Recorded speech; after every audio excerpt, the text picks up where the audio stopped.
The majority of our victims have been victimized from a very young age and have been victimized their entire lives. So when they finally left and got on the street and get involved in the life and we come in contact with them, we hear a very common theme throughout their stories.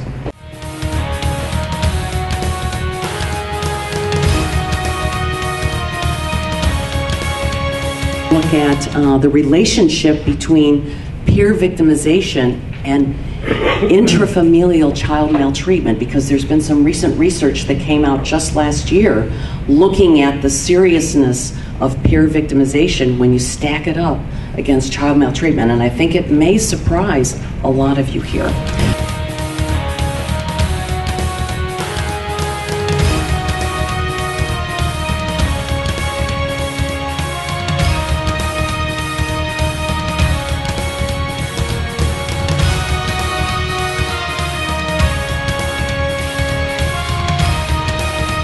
One of the most important studies that I think that we need to pay attention to is that in the first 6 months of life, if you have a baby that's in a family with domestic violence, they have significantly higher risk for physical abuse, sexual abuse, neglect, and other forms of child abuse in the first 5 years of life.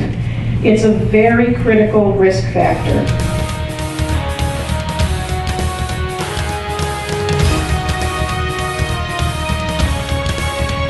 You guys know the definition of CSEC, we won't go into that. We know that it's a $32 million industry, and so we have quite a few kids that are at risk. In general, we're looking at a pimp probably recruiting a girl, being recruited within 48 hours of running away.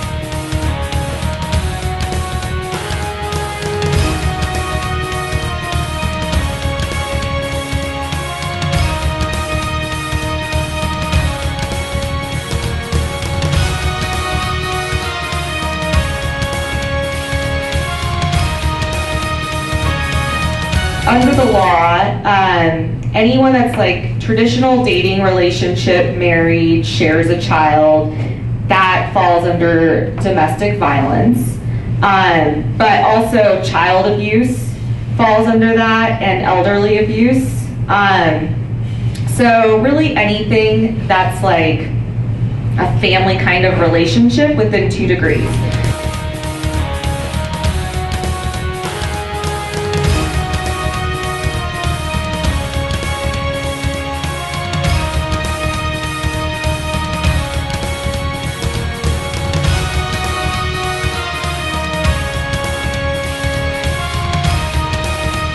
Program philosophy is keeping children first, that you focus on children. And part of what we found out in working with perpetrators of domestic violence and victims of domestic violence is it's easier for empathy to develop, and particularly with perpetrators. Most of the victims have it already, but to work through the children. That it's easier for people who have been violent to develop empathy for their children, much easier than to develop empathy for their adult partner.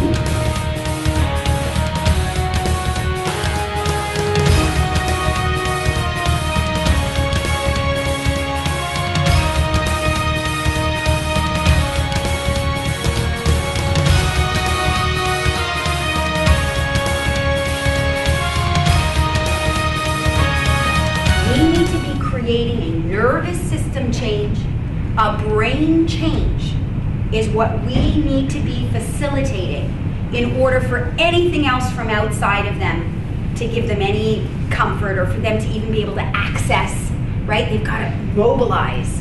We got to get these guys mobilized, and we can't do that until they feel safe right inside here, right inside here. And right now it's buzzing and it's shaking and it's moving and it can't sit still and it can't focus and it can't do any of that stuff. We've got to give them something in here first.